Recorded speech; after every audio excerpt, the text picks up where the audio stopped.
Good afternoon, everybody. If you give it a second. Are we up? We're live here? Yeah, I think we're on. Good afternoon, I'm Rob Leverett. As an act that might cause some to question his better judgment, the chairman has kindly appointed me chairman of the subcommittee, so I'll be presiding today. I appreciate everybody being here, and I'm sorry I got started a little late. Hope you'll be patient with me on my maiden voyage here. I would like to go ahead and have us open with a word of prayer, and I'm going to call on Vice Chairman Reeves to say a word for us. Whoop, I think I cut you off, Matt. Did I press there? There we go. Thank you, Mr. Chairman. Let us pray. Dear Lord, please give us the faith of Abraham, the courage of David, and the wisdom of Solomon. In your name we pray. Amen.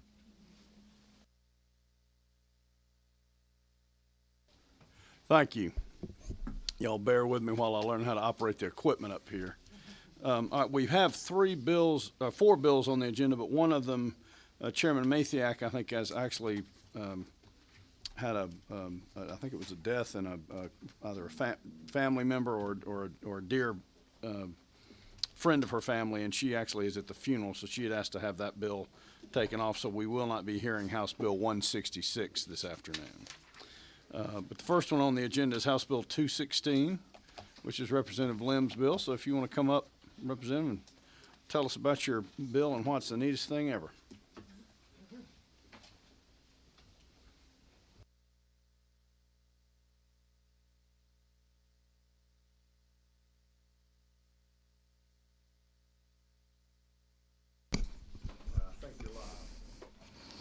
For the record, I think the chairman is the neatest thing ever. Because none of us can quite quote Shakespeare or anything else. Thank you, in all seriousness, thank you, Mr. Chairman, and to members of this committee. I am here to present House Bill 216, LC 520226. This bipartisan bill allows sexual assault survivors whose medical treatment or counseling from the assault may be covered by insurance, but themselves are not the primary policy holder of that insurance, to opt out of that insurance and into the state's Crime Victims Emergency Fund as administered under the Criminal Justice Coordinating Council's Crime Victims Compensation Program. This bill gets essentially at the problem that many survivors are unfortunately victimized within their own family by those who are holding or are the primary policy holders, or those who simply do not wish to disclose a traumatic event, at least by means of an insurance notification, which is legally required, and may further have reason to seek to shield their treatment, not only from that person, but the employer who may be the one sponsoring that coverage. So you may know under both federal law, specifically the Violence Against Women Act, and our state statutes, forensic examination for a sexual assault survivor cannot be charged to insurance and are covered by our state's fund. Medical treatment and counseling, however, which you can imagine costs a good deal of funds, are not covered under VAWA's protections. Now, they are covered under our state's fund, but under our current law, that is only if the survivor's insurance policies fails to cover that treatment, which again leads to the problem that I underlined earlier. This problem has been identified across the nation by many, but I will just briefly quote a recent piece in the New England Journal of Medicine, which states, "Emergency department charges may discourage the reporting of rape and seeking of medical care for both short-term and long-term survivors of sexual assault. Incurring such charges may further harm survivors, even those with full insurance coverage, by serving to disclose a potentially stigmatizing event to parents, partners, or employers." So again, this has been nationally recognized. I have spoken, of course, and collected figures from the Criminal Justice Coordinating Council, who are wonderful. They work very hard to promote and administer this critical fund and are supportive of the idea. Per their analysis, considering average payout for medical treatment and counseling expenses in previous years, taking specifically fiscal year 2022, under a budget for this fund of right over $8 million, thanks to this General Assembly, the total cost to the program would have been an estimated estimated $154,750 had this change been implemented and had all insured survivors opted out of using the insurance. According to the council, in addition, while it is unknown at this time, of course, how many survivors are not the primary policyholders and would otherwise choose to opt out, it is doubtful that a large percentage of applicants would in fact do that. So the cost would not be great, and I think that speaks, unfortunately, though, to the need to promote this fund further. So with that, I will conclude by saying I hope this legislation does a few things. One is to bring attention to the existing resources for the survivors, including this fund. B, urges us as members to continue to support this fund, including through appropriations. And C, to work with the council through legislation, potentially administrative rulemaking, et cetera, to help address the issue that I'm bringing forth today. And with that, I will conclude and say I'm happy to answer any questions.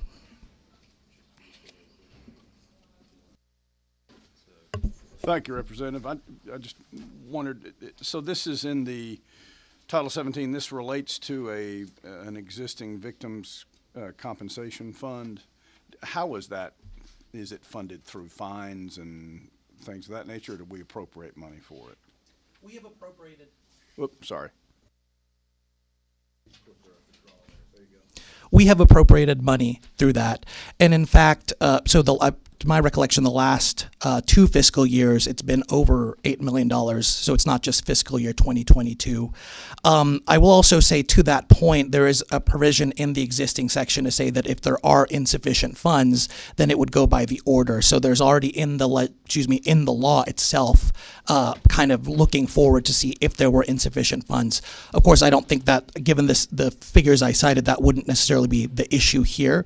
But because of how much we've appropriated and kind of the cost to it, again, I will state that it should not be too much of a burden financially.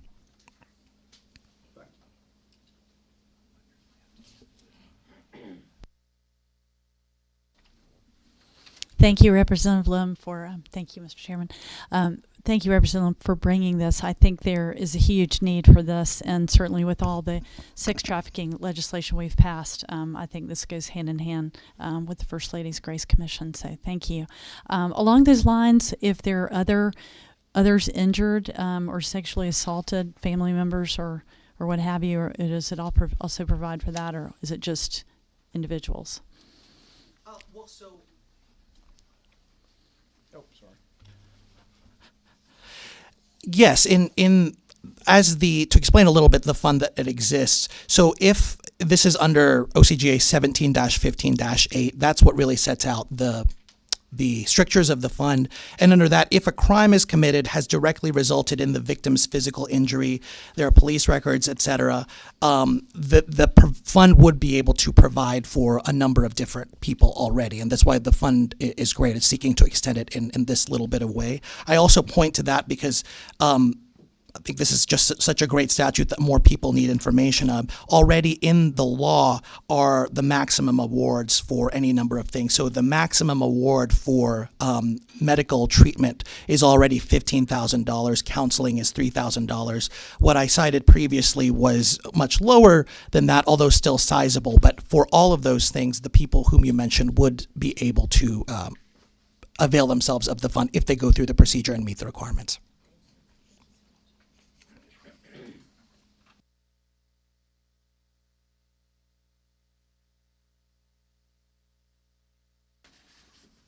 My question is, how do I get this thing to work the first time?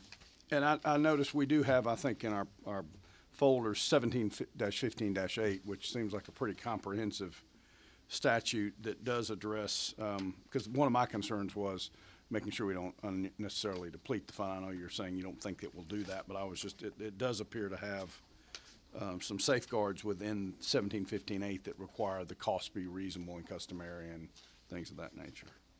All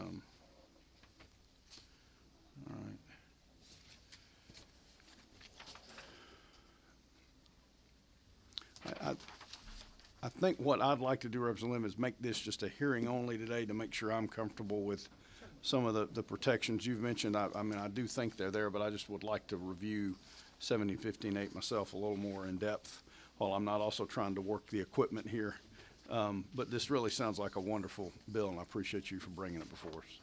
If there are no other questions, and I don't believe there's anyone here to testify, we'll just sort of take that under advisement, as they say. Thank you very much. I did also want to say hello to Judge Stevens. Judge, I know you were recognized earlier, but we appreciate you being here with us today. It's a pleasure to have you here. I'm glad you got some time to come by and spend some time with us this afternoon. Well, good. Well, I hope that so far doesn't change. Anyway. All right, let's see, where'd my agenda go?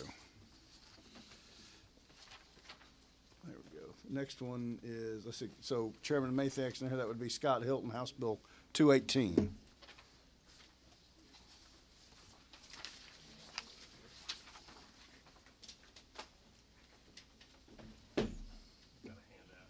Okay. Sorry, I got a bad shoulder. Send it down on the side there. All right, I'm gonna go ahead and cut you on whenever you're ready. Thank you, Mr. Chairman. Happy Valentine's Day. There's no other place I'd love to be than in your subcommittee. It's the most romantic place, isn't it? With a giant pole behind me, yes, sir. Good afternoon, members of the committee. I'll be reading House Bill 218 from LC 480796. I think this committee and the House as a whole, we'd all agree that those in our community who are elder and disabled need all the protections they can get, and that's what this bill aims to do here. We currently have in code in our statute the ability for those who are 16 or younger who are severely disabled, a hearsay exception. This expands that exception to include those who are disabled adults and elderly, 17 and above. It allows those to provide context of their testimony, to verify the testimony, and provide forensic examination as well. So, again, this bill is vital for those who are cognitively and unable to communicate on their own. It's a simple, I think, 23-line bill. Being not an attorney, I'm married to one, but I've brought my attorney with me here. He's married too. Not the one. Yeah, I am not married to Will Johnson. If this bill passes, I may be. But Will, if I missed anything, you're welcome to chime in. You want to go ahead and Give you the background on it really quickly. okay. Thank you. This came out of a work group that involves the Georgia Bureau of Investigation, Department of Human Services, Department of Community Health, almost all regulatory agencies and partners in preventing disabled adult and elder abuse. This particular bill was brought to us by District Attorney Sherry Boston's office, the Stone Mountain Judicial Circuit, by her elder abuse prosecutor, Jean Canavan, as something that is quite necessary. Currently in 24-8-820, we have the exact same language that provides a caveat if there is a forensic interview of children, that we can get that in through an exception to hearsay, as well as context and explanation of the outcry. This would extend this to disabled adults and 17-year-olds because the 820 statute provides for 16 and under. This is necessary to assist with those who might have communication issues and or cognitive issues and may struggle to be able to tell their story when they are sexually assaulted or abused. I've provided two examples to you that are redacted of actual cases from the Stone Mountain Judicial Circuit in which this exception would be quite beneficial for the movement of the case forward. And I'm happy to answer any questions you all may have. I think this bill hits home for me personally, and a lot of us who have a grandmother, mother, who are, maybe unable to communicate, and to give them this kind of right and ability to kind of have their day in court, I think is an important step forward. So.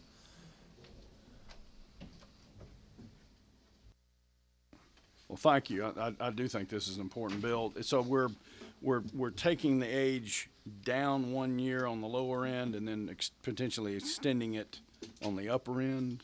Is that? So the current exception is 16 and under. Oh, okay. This would take care of 17-year-olds and disabled adults. And the definition for disability, we've specifically cited one that is already existing in 16.5.100 that we've operated with for 10 years. And it requires a pretty substantial impairment in order to trigger this exception. Okay. Thank you. Do we have any questions of the sponsor or the witness? No? Do we have a motion? I'll entertain a, well, we do have a question. I'm sorry. Here we go. Just wanted to compliment Representative Hilton. I've sat through a couple hearings with colleagues from Gwinnett who are not a lawyer, and this is the cleanest one. Marvin Lim went to Yale Law School, so he's a lawyer, but I'd like to just say hats off for finding a good legal issue as a non-lawyer representative from Gwinnett. And if, Mr. Chair, are you ready for a motion? Yes, I am, if you'd like to go ahead and make Absolutely. Well, actually, wait, are we? Okay. that. Oh, we have some more witnesses? Oh, we do. I'm sorry. My apologies. We do have some other folks who want to testify.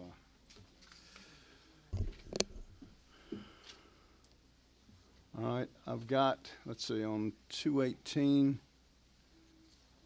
we've got Jill Travis and Andrew Fleischman.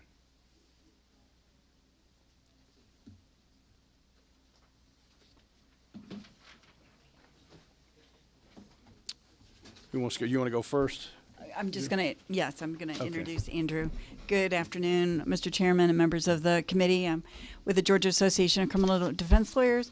We bring in lawyers that are members of our organization to help us talk to y'all and give you more practical experience with respect to the bills. And we have some concerns about the proposal in 218. I'm going to let Andrew explain some of our concerns. So, to summarize the concerns, the first set of concerns are that I think this bill is unnecessary because there are other ways to bring this evidence in. The second set of concerns is that to the extent that this is necessary, it is only for the very weakest cases where the right result might be an acquittal.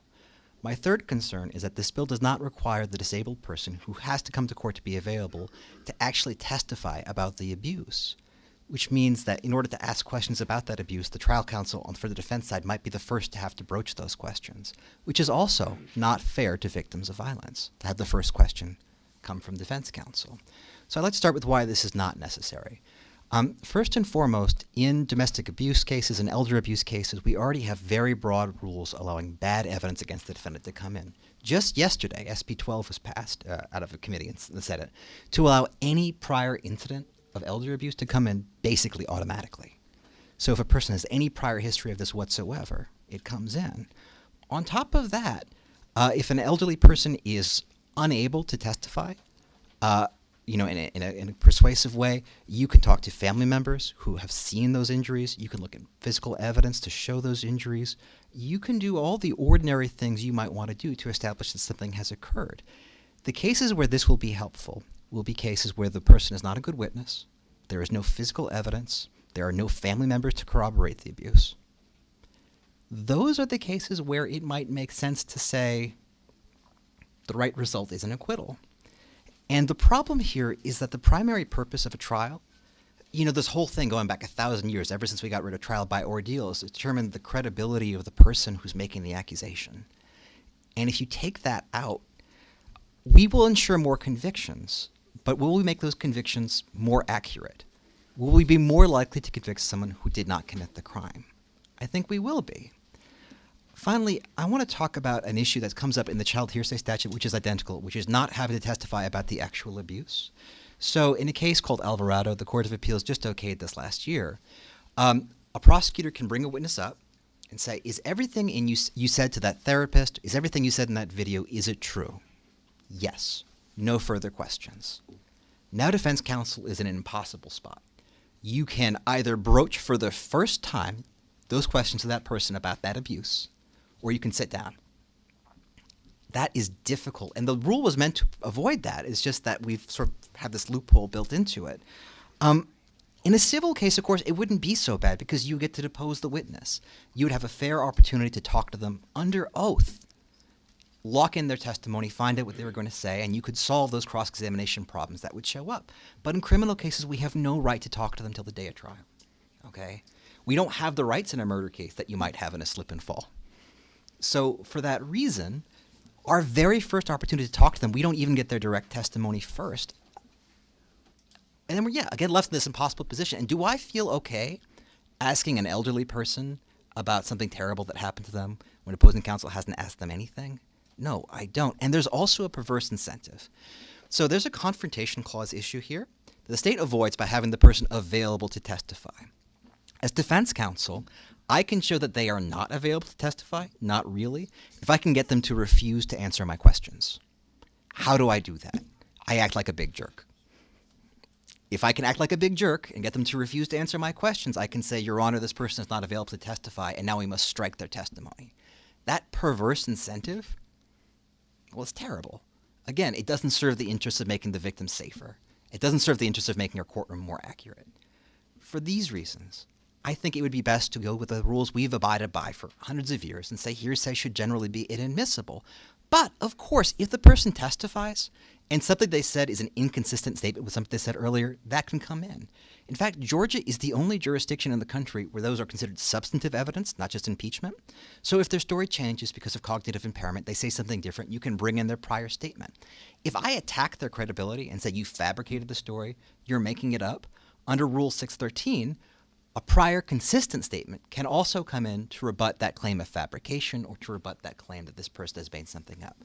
We have so many tools in the toolkit to do this, to the point where I feel like if we're adding something else, we are salvaging only the very weakest cases with the highest chances of false convictions.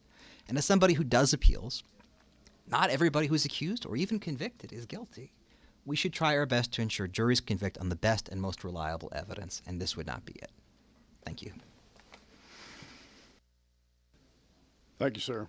Jill, did you want to go ahead and testify as well, and then we can ask questions of both of you, or do you have any testimony you want to give? Not. I'm just going to be a pitch hitter here. Okay. See where I'm needed. All right, we've got a few questions first on 7.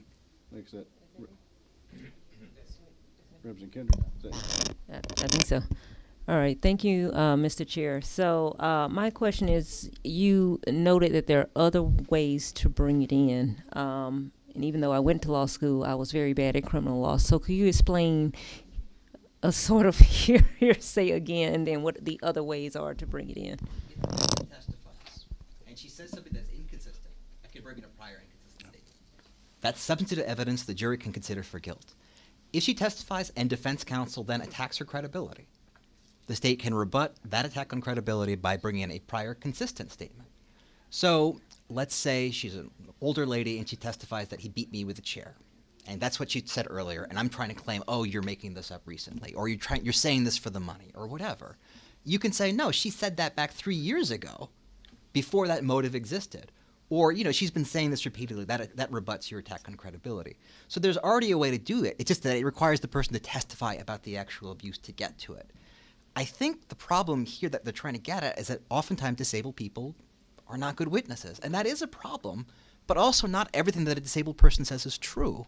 And when you replace their credibility with the credibility of a therapist or an expert who believes them and likes them and cares about them, of course the jury is going to want to believe that person. And you've gotten away from the central credibility issue of the case. That's my take. Can I have a follow-up question? What's the current law on exceptions to hearsay? Are they at the discretion of the judge, or they shall be admissible? They are reviewed on appeal at an abusive discretion standard, but there are a lot of exceptions, and they cover lots of things. For instance, a present sense impression. An elderly person immediately after being hurt says, I am in a lot of pain. That comes in. An excited utterance. I was just beaten by my caretaker. That comes in. There are 24 exceptions under 803, and there's a bunch of things that are technically not hearsay under 801 and 801D. It would take me a while to go through them. But there are lots of ways of getting at this evidence that's already permitted under the rules. What this really allows is for someone else to come in and sort of substitute their credibility for the credibility of the victim.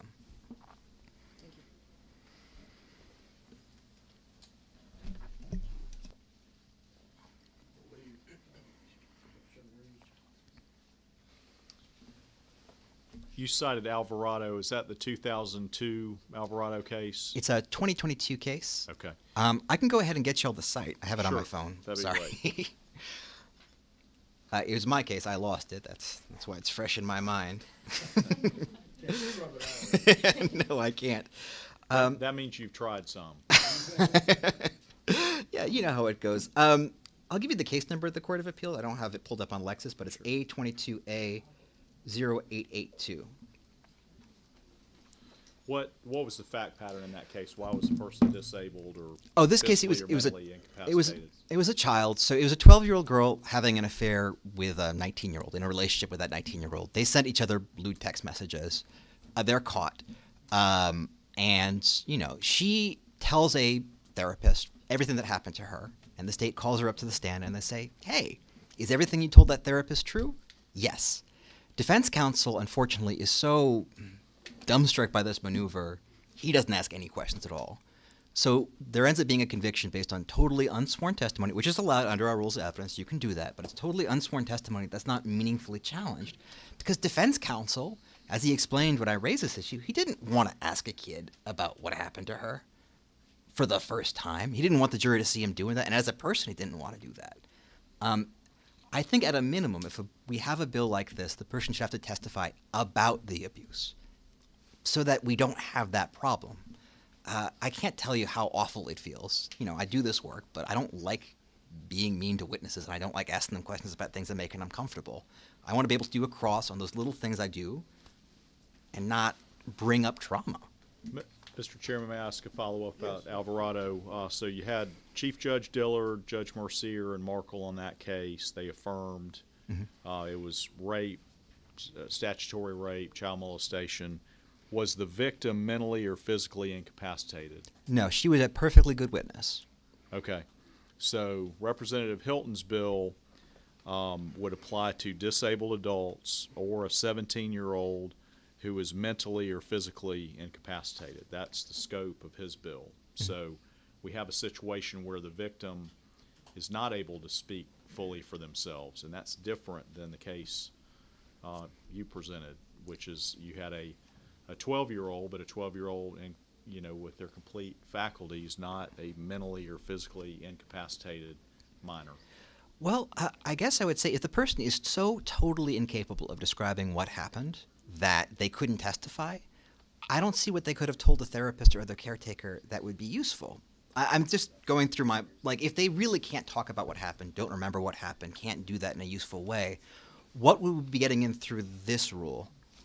Well, the other Alvarado case I had was one with a stabbing and, you know, someone who was beaten severely. And so when you brought up perverse incentives, would the law be better for someone who beats up their victim to where they couldn't testify under that line of thinking? I mean, I think that the scope of this bill is narrow as to disabled adults and mentally or physically incapacitated minors. And, you know, if you beat your victim after your first beating, you beat them so they can't testify, which I think is what you're talking about. Well, the Confrontation Clause has something called the forfeiture by wrongdoing provision, which means at that point all the prior statements already come in. So even our constitutional jurisprudence covers that specific instance. What we're talking about here is the narrow issue of somebody who's talked to a therapist about what happened and whether or not they also have to tell the jury what happened. And if they were able to tell the therapist what happened, it makes sense to me they should also be able to tell a jury or their peers what happened. At the very least, the questioning should come from a prosecutor who is friendly to that witness instead of a defense attorney who is not friendly to that witness. Because that's what you're talking about here. You're talking about the first questioning about a traumatic event coming from defense counsel instead of a prosecutor's counsel as a matter of course. I don't think that's good for victims either. If I can add to that, the way the bill is structured is the same as 820.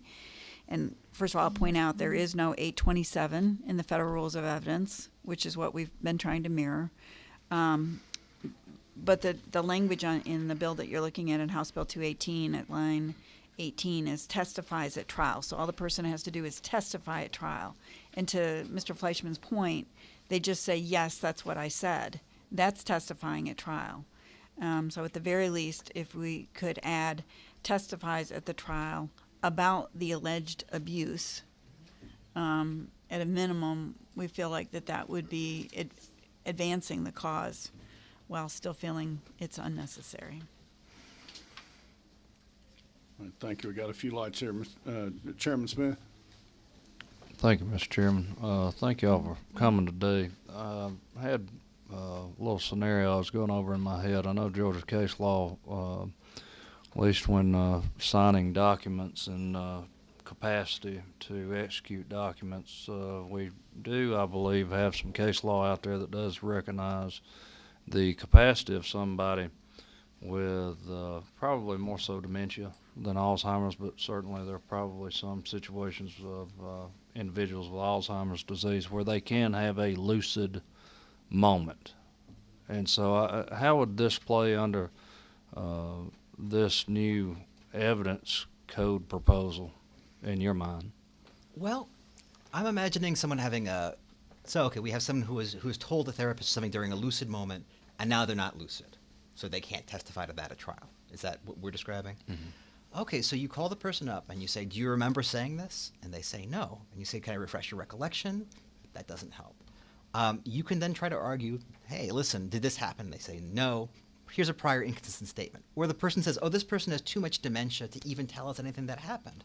Well, at that point, you can rebut that attack on credibility by going to a prior consistent statement. Also, there's also the possibility, if you can get past the confrontation clause problem, that if someone is not lucid anymore, they are unavailable to testify, at which point, for instance, prior sworn statements and other things might come in. Now, I think it would be a super good thing in these cases if we could start deposing witnesses early in the process and having sworn testimony with meaningful questioning, both because it means that we have a better idea what's happening before trial, and so that we can preserve them at a period of best lucidity. I think that would be great. And the fact that we do that in civil cases so routinely to make sure they are accurate, and that we don't do it when somebody's life is on the line, to me seems like a weird mismatch. Okay. Thanks. So, to hear you correct, that would necessarily indicate that while good intention, there's other ways out there available to law enforcement in their initial stages of investigation on how to capture this, the true statements of what occurred right there at the initial reporting to law enforcement. That's basically what you're saying? Yes, especially if you talk to the person shortly after the incident, at which point their statements about what happened will be excited utterances. Okay. Thank you. Thank you, Mr. Chairman. Representative Neal? Thank you to the chair. Thank you for being here. And Jill, you're my favorite. So I do have one question. So I'm trying to understand one aspect, and that when the question was raised, that was one of the things that first came to my mind. So when it comes to the physical incapacitation, do we have that like clearly defined? I say that to say, and to the point that was also made, just because you have a physical disability does that necessarily justify this type of exception? I'm trying to get an understanding of what the definition is for the purposes, I guess, of this bill, and kind of who's covered. I'm trying to get an understanding of that. I'm looking at 7.1. Right here. Yeah, mentally or physically incapacitated means an impairment which substantially affects an individual's ability to provide personal protection, provide necessities, I'm summarizing a little, carry out the activities of daily living, or manage his or her resources. That actually sounds like a fairly light standard. I am a man whose wife does many of these things. So I guess my question is kind of geared towards. So I understand the mental disability. That's not what I'm, I guess, concerned about. I'm trying to get clarity on what the physical aspect could be. Like, just because from the perspective of you can have a physical incapacitation, but be of sound mind. And you're right. This seems to cover some people who are physically incapacitated in that they would be in a wheelchair, for instance, if it affects one of these things. So I guess the question, that begs the question is, should a person that's physically incapacitated but has a sound mind be included in this exception? It seems to me that it shouldn't, and that's a pretty great point that I wish I had thought of first. Okay. So could a fix be a friendly amendment of taking out physical incapacitation or clarifying a physical incapacitation that defines a mind not being sound, so we won't, like you say, have issues where we increase convictions and they're faulty?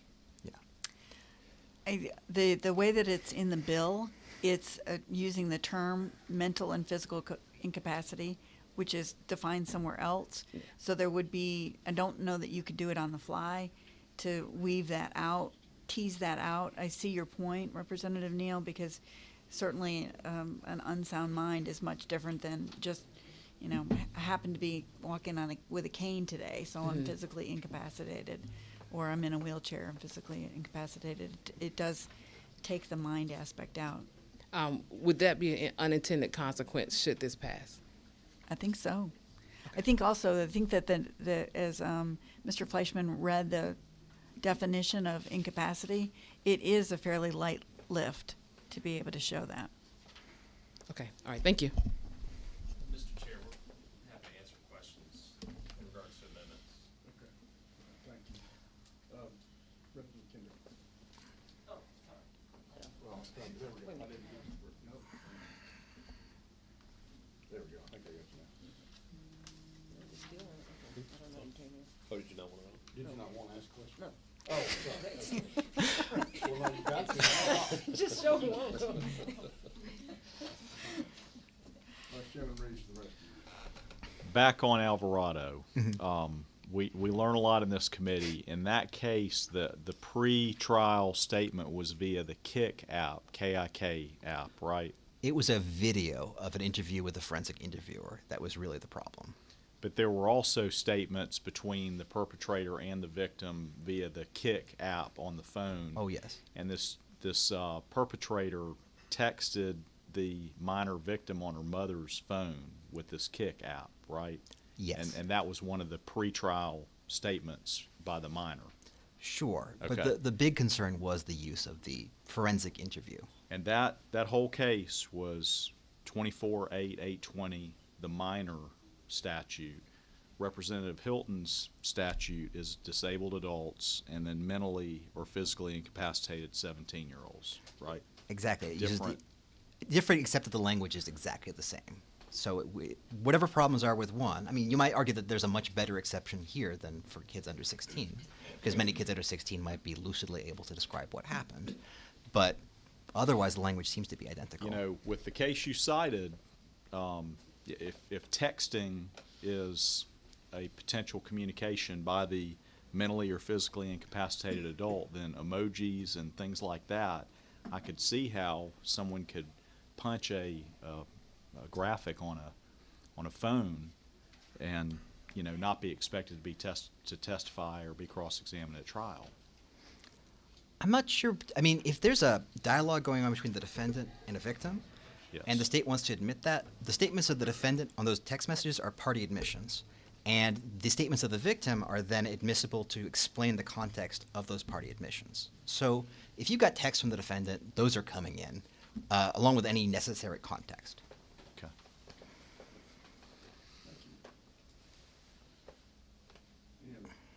There we go. Any other questions to these witnesses?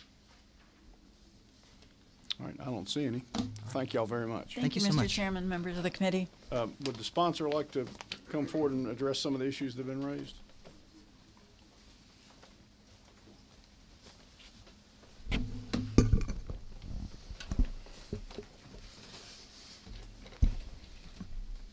Thank you, Mr. Chairman. Yeah, I think there's a number of things we want to address there. And I'll let Will, he's been scribbling down notes, talk about some of those. In terms of amendment, about testifying about the alleged abuse, we would be open to that. Our preference would be, I think it makes the most sense to keep what's currently in statute and mirror that, just to frankly keep things consistent. Again, I would submit to you that all testimony of a disabled adult or elderly person matters.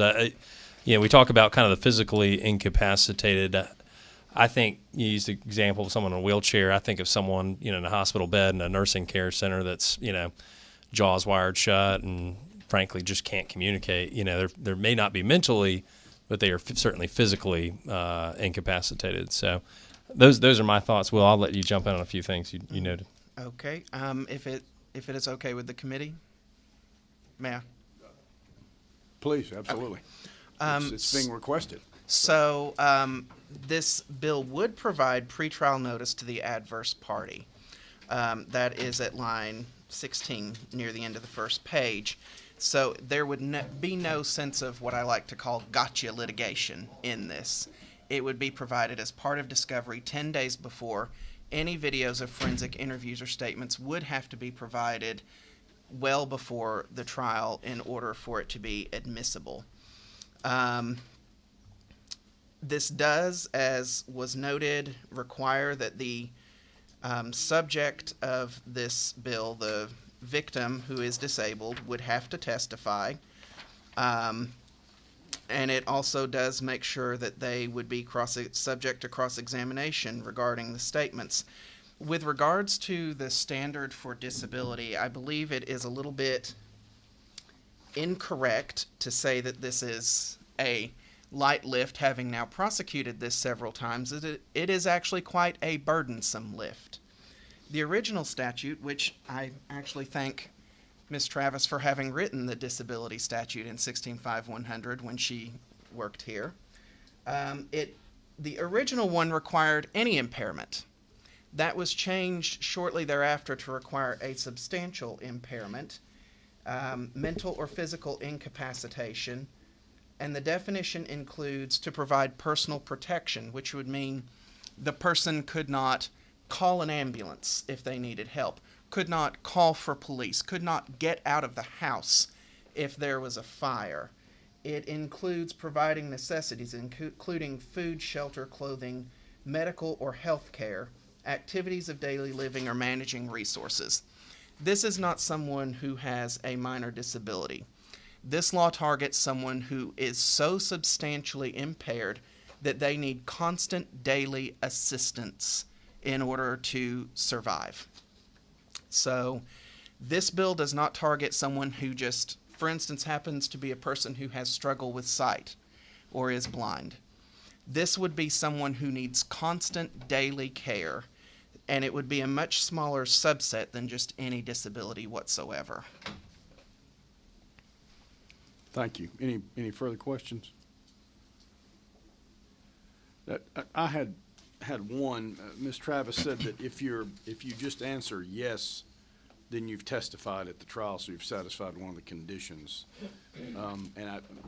As I read it, it does require testimony, but it doesn't elaborate on what that means. And then the cross-examination would be of the person who's saying what somebody else said, correct? Like the counselor or the therapist or something of that nature. Is that correct? Am I reading that You correctly? could cross-examine based on previous statements to police by that victim on what the victim said in the interview.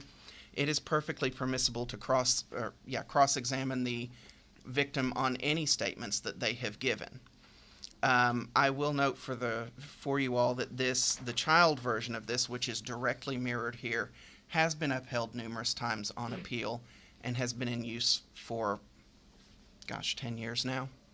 Well, and I sense that's part of the concern of the committee, I think, is the fundamental right of cross-examining people. And you've got somebody who is effectively not subject to cross-examination, but someone else can say something they said, and you can't really explore with the person who said it, the details of it. You absolutely could cross-examine them on every statement they have made, whether it be to police, to a forensic examiner, to any person in their general area. Cross-examination is wide latitude. So you're saying you can cross-examine the victim? Yes. Okay. So when it says testifies at trial, you read that to mean more than just being able to answer one question and then that's the end of it. I wasn't exactly sure. I don't know what questions a prosecutor could ask, or that would be a case-by-case analysis. If my victim has any ability to testify whatsoever, I can't fathom any case where I wouldn't want the victim to be heard from. I can't imagine that being part of my case in chief. But the last bit of this does provide that the victim, the statement is subject to cross-examination, and I believe that is broad enough that it would be both the victim and the person who is testifying to the statements. Well, I think that's one question. I read that as just saying you would cross-examine the person to whom the statements were made. But Yes. you wouldn't necessarily cross-examine the victim. I mean, even though maybe that's implied. If you have to put the victim on the stand to trigger this, it would, or some testimony from the victim, it would require cross-examination. You cannot produce a victim witness without allowing cross-examination. Okay. I know of nothing that would allow that. Well, and that was my understanding. I just wasn't sure if we were sort of somehow limiting that or changing. No. Okay, thank you. We've got some questions here. I believe you were first, I think, what you represent. Thank you, Mr. Chairman. So I guess I'm struggling here. Don't you think there would be a bias on the person who has counseled this person or the therapist? Don't you think there would be a bias on the person's part for this disabled person? So there is not supposed to be. One of the examples that was included was a forensic interviewer. The forensic side of that lends itself more towards someone who is unbiased and follows a protocol in order to interview the victim. Again, if there are inherent biases, that would be part of cross-examination. Mm-hmm. One of the primary purposes, because I did work as a defense attorney briefly before I came to the Prosecuting Attorneys Council, one of the primary purposes of cross-examination is to bring out those biases and those issues, and having the statement and the notice ahead of time would make sure there's ample time to delve into that and research it. Thank you. Thank you, Representative. Chairman Smith. Just a real quick question. You may have answered it earlier, and I apologize for not having caught it. Where did the idea from this bill come from? It was the Elder Abuse Task Force, which is a variety of state agencies, the GBI, law enforcement and prosecutors, and the Prosecuting Attorneys Council. And in particular, this was brought to us from the Stone Mountain Judicial Circuit, District Attorney Sherry Boston's office. Nobody from the defense side? I offered to speak with them earlier today, and they've not reached out to me on it. I'm talking about the organization you were just mentioning. The defense bar was not included in that whatsoever. They've not been at the meetings, no. Were they invited? I don't know that. I was not the organizer of those meetings. Okay. Thank you for that.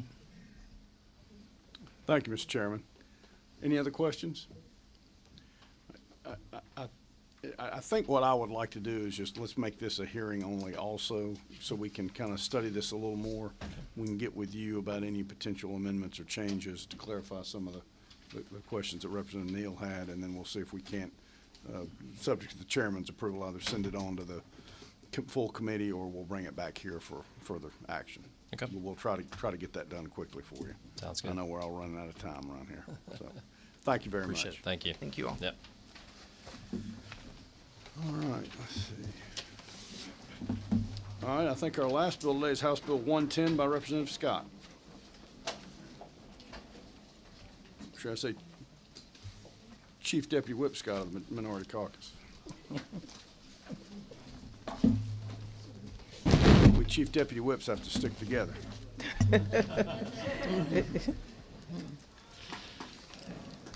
Yes, All right, ma'am, proceed, please.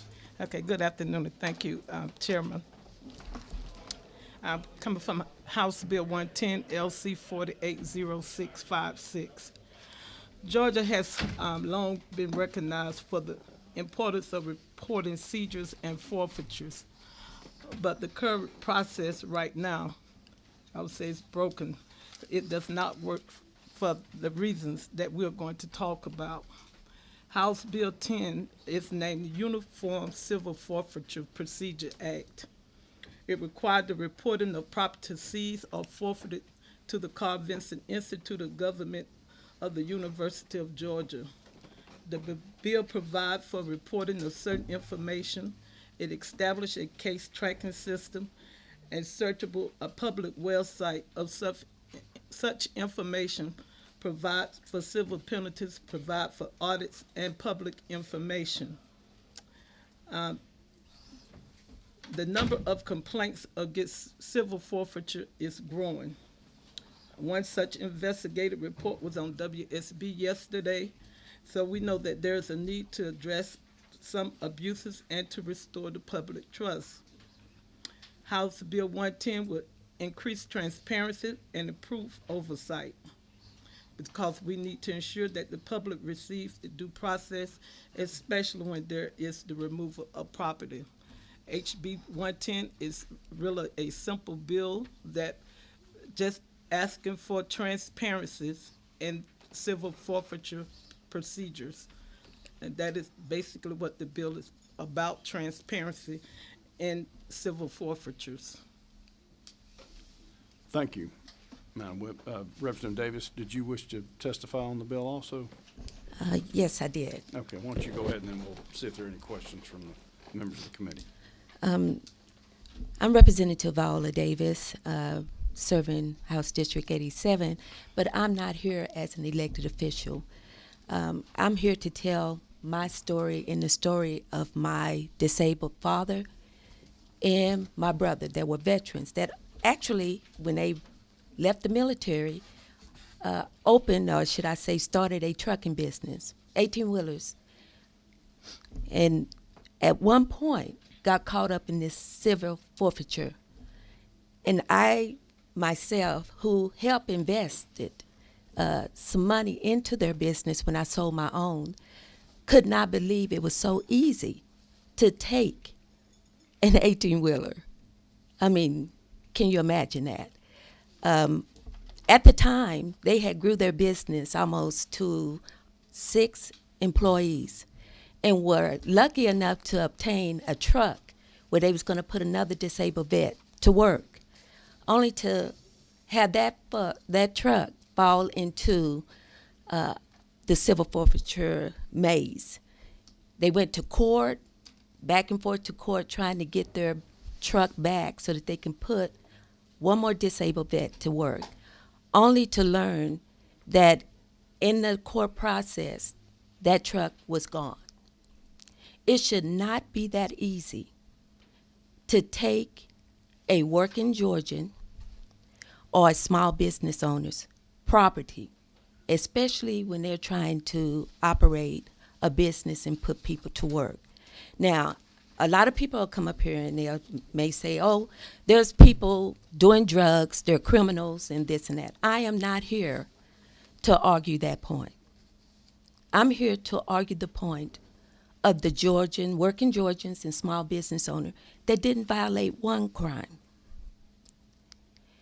They don't have the money to go back and forth to court and pay a large number of attorneys and court fees. There has to be some way to bring some transparency, some accountability, and some oversight to the people that are being harmed, that are actually having their constitutional rights to own their property and keep it. And I will leave it there because I wanted you to see an actual case, and I'm speaking for my disabled veterans in my family. Thank you. Thank you, Representative Davis. We appreciate that testimony. So as I understand it, Representative Scott, the bill basically establishes some reporting and so we can gather information about civil asset forfeitures, correct? Yes, just making it transparency to the people as well as to us as the legislators. Okay, thank you. Do you have any questions of either representative? All right, I've got Representative Neal. Thank you, Mr. Chairman. Thank you for the bill. So I guess my first question is to Representative Davis. How does this, I'm assuming a reporting bill, help to address the example you referenced? So if this something like this was in place, how would that have changed the outcome with your family? Well, one part is you have to actually report what crime was committed. You would have to state the people that you took the property from and a number of other items that are highlighted in that, you have the section there. By identifying what crime was committed, you would be able to see that there's a number of Georgians, working Georgians and small business owners that did not commit no crime, yet their property was taken. So if there is no way of reporting that, there's no way of you knowing that that actually happened to someone who was very innocent, but yet they're having to spend all this money in court. And look at our court system now, it's backed up. We do not have enough storage space for a lot of these vehicles and trucks or whatever to hold until somebody can make it through that court system. So we have to have some type of safeguards for those that are innocent, that their property should have never been taken. Got a follow up.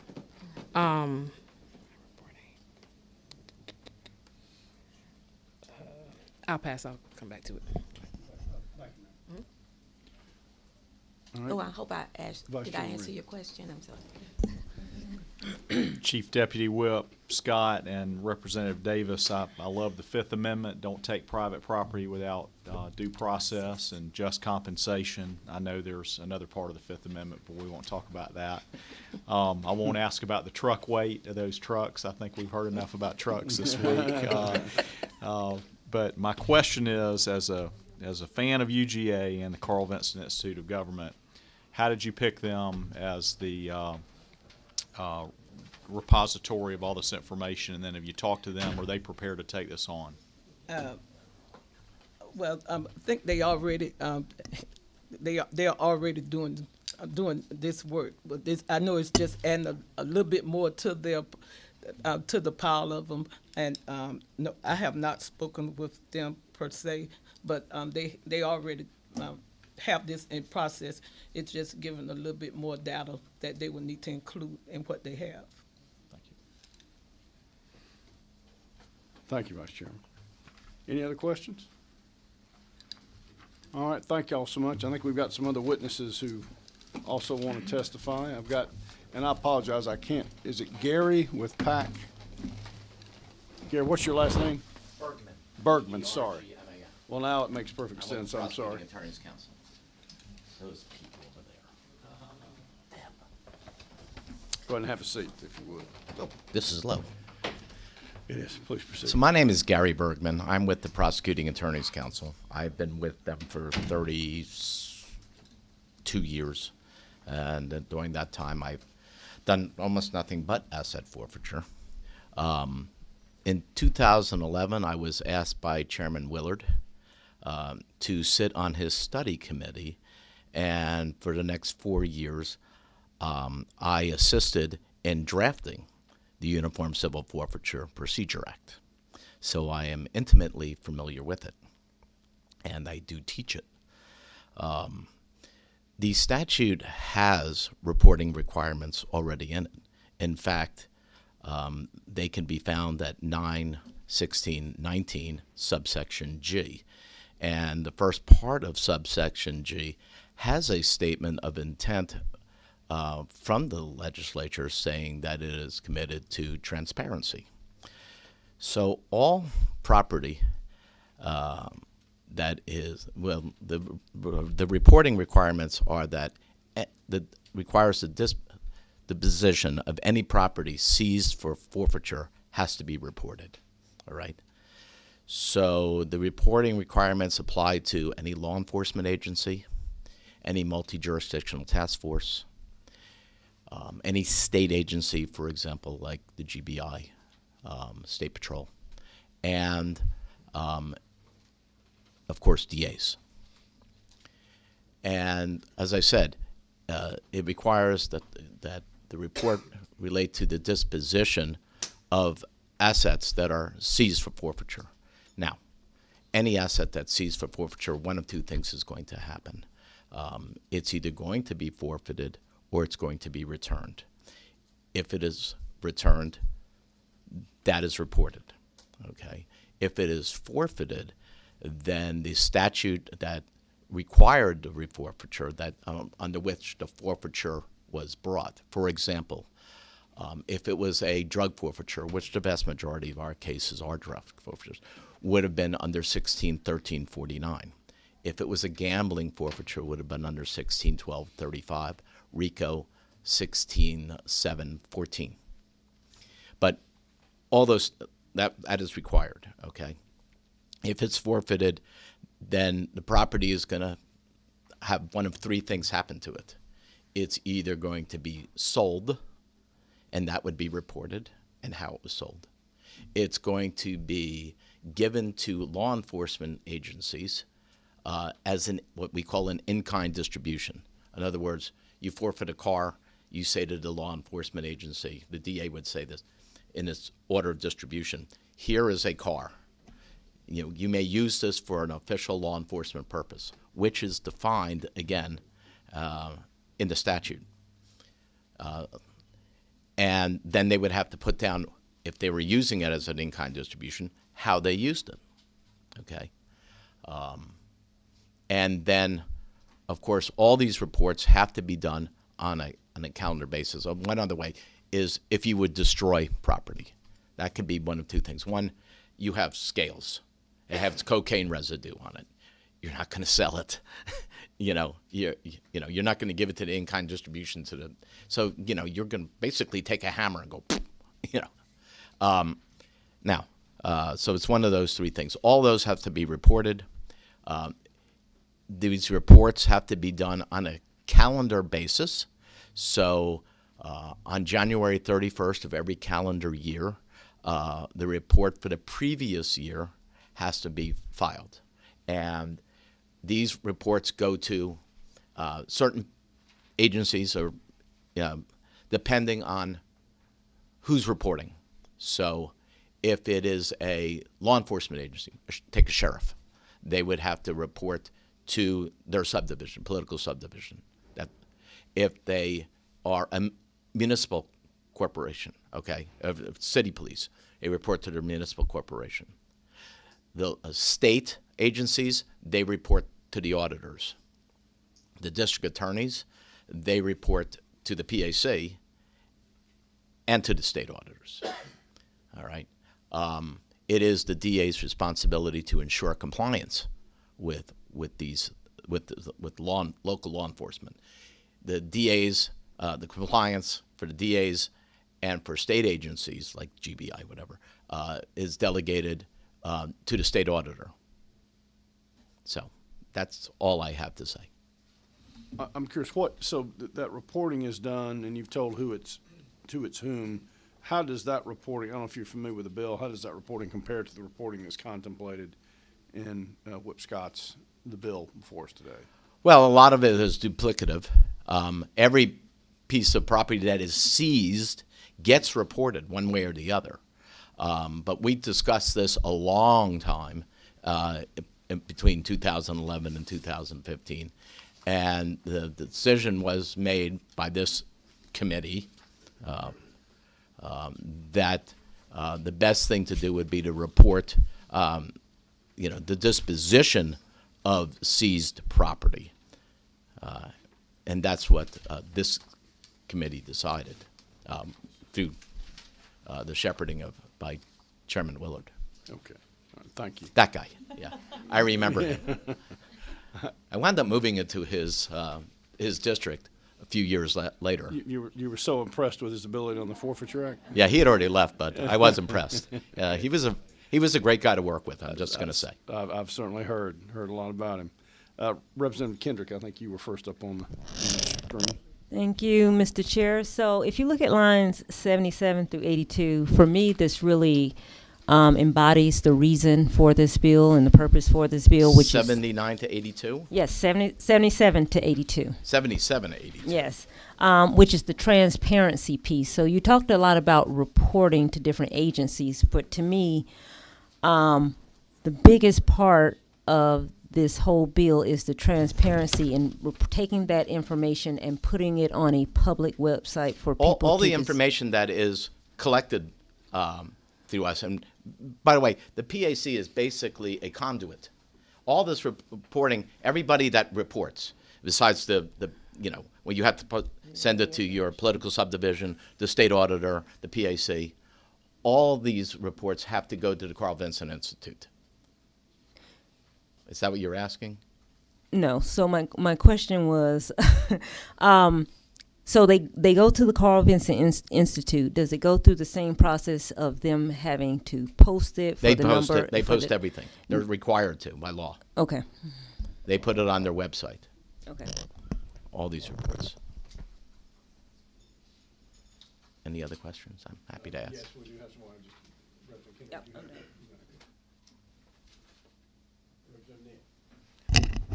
Thank you, Mr. Chair. So one question. You made a comment, and I only got like the second half of the sentence. You said something about report disposition of seized property. You were referencing the representative on the end. What statement were you making? A report disposition of seized property. Okay, if any property is seized for forfeiture, it's going to get disposed of one way of two ways. It's either going to be forfeited or it's going to be returned to an owner or interest holder. Either way, that property will get reported on these annual reports. I'm sorry, you were referencing a specific case or something with the representative. I'll move on from it. The other question I do have, what aspect of the representative's bill is not duplicative? I haven't really studied the bill all that closely. I'm really here just to answer questions about the statute as it is currently exists. Yes. So when you said most of the bill is duplicative, No, I said some of the bill is duplicative.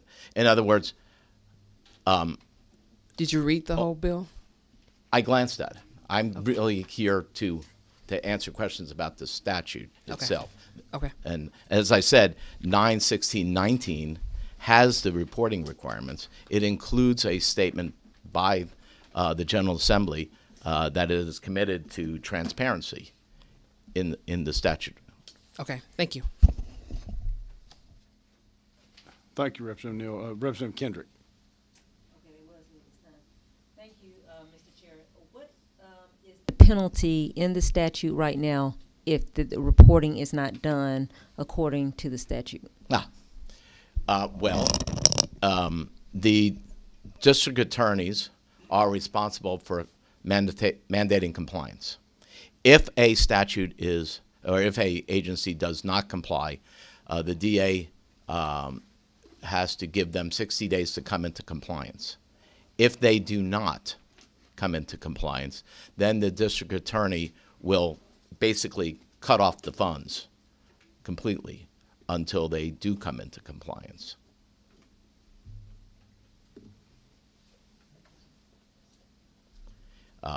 If it's the state, then the state auditor would do pretty much the same. If the state auditor doesn't like what the DA has done, the state auditor will, because they're not a prosecutorial, will turn the matter over to the Attorney General, and the Attorney General will seek compliance of the district attorney. Any follow-up, Representative Kendrick? So on line 88, talking about the request of an elected... You might want to pull your mic around. On line 88, discussing the request of an at the request of an elected official, the state auditor can perform an annual financial audit. Is that currently under in the statute, that portion? That any elected official? No, but I suppose anybody, regardless of whether, could ask the state attorney to perform an audit. Wouldn't have to be an elected official. If the state attorney feels that it's necessary to do it, I suppose they could.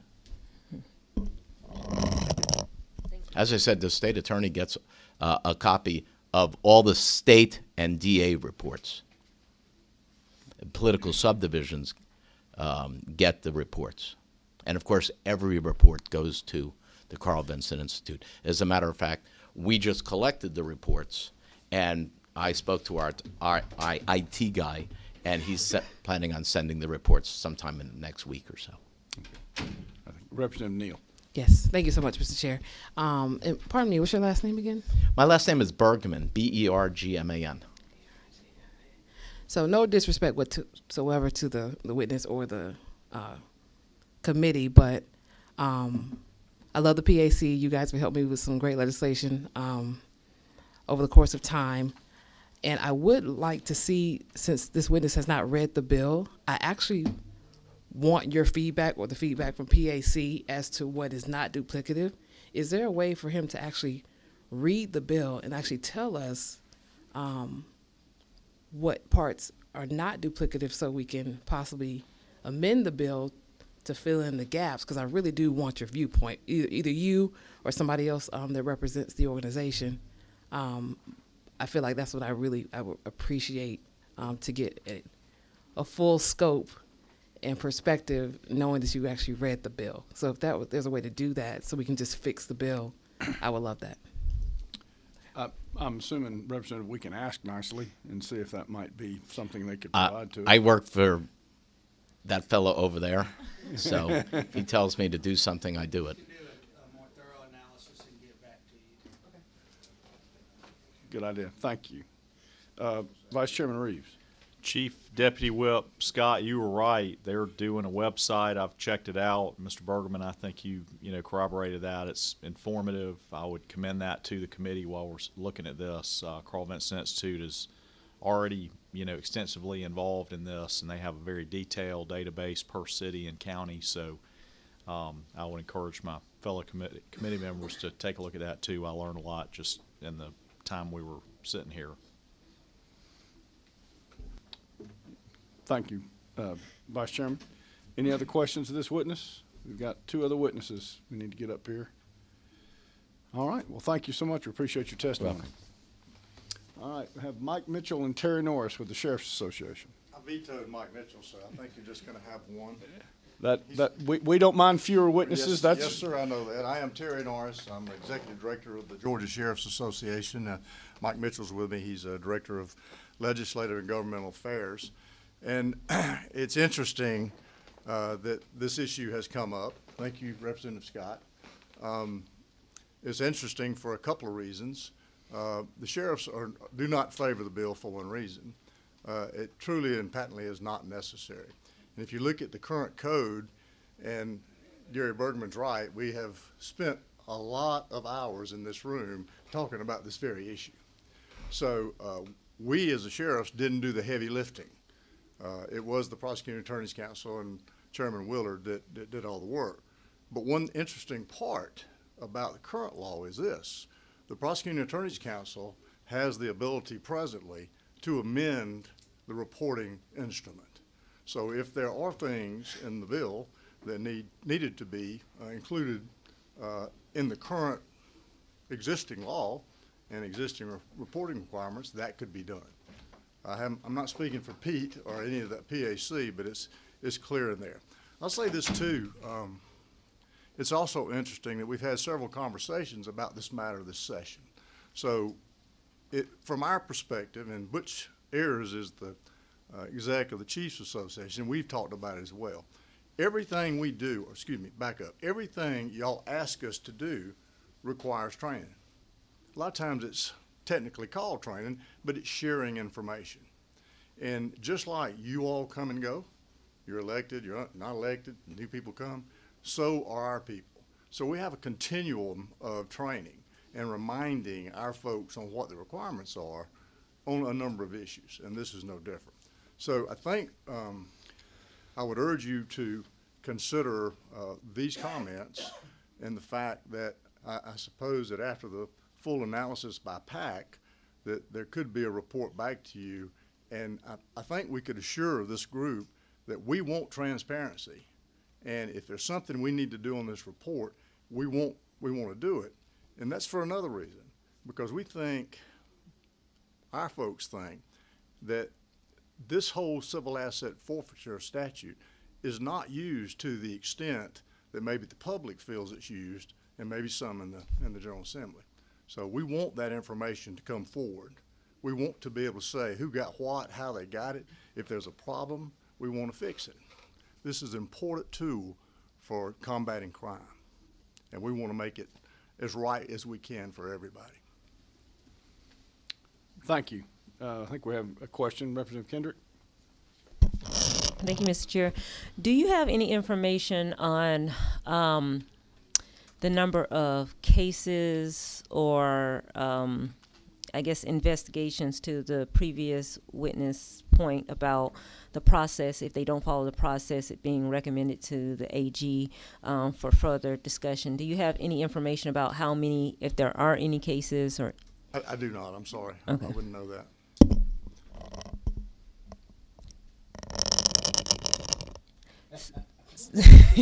So it is possible that there have been no cases in which there has been an allegation that the reporting has not been reported. It is highly possible.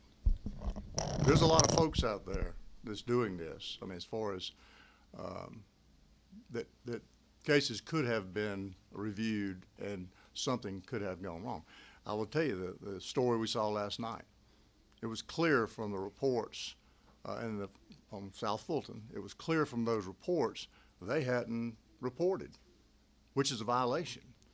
And something should have occurred at that time. Whether it did, we don't know.